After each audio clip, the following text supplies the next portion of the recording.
Ngayon, ituturo ko sa inyo yung naging sanhi kung bakit matigas ang manubila ng version 3.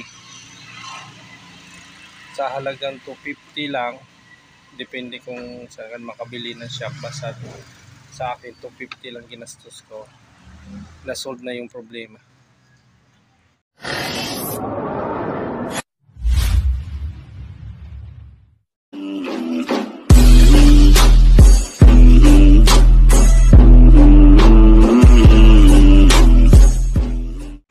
Mga paps, baka matigas yung manubila nyo sa Honda Click 125 version 3. Kagaya sa akin matigas.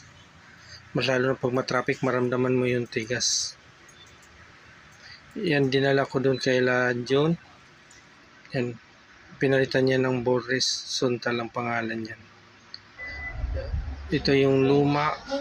Bali pagtanggal ng sa manubila, laglagan na yung mga bulitas.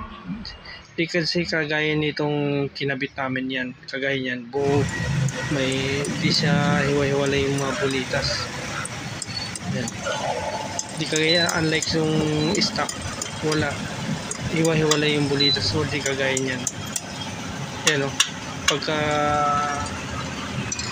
tanggal mo manubila, laglagan, ito na yung after na yan, sobrang lambot. Dati di mo pagpaling mo sa kanan matigas, parang may kumakalam. Sa kaliwa okay lang, pero pag sa kanan parang may kumakalang. Mas lalo na pag matraffic, maramdaman mo talaga yung tigas eh. Minsan pag matraffic, doon ka nangangalay sa paano eh. Pag sumisingit-singit, matigas yung manubila mo. Yan lang mga paps, palitan nyo lang ng ball race. Yan lang yung pinalit. Solve na yung problema nyo. Yan, ito yung suntal ng tatak yun mga paps.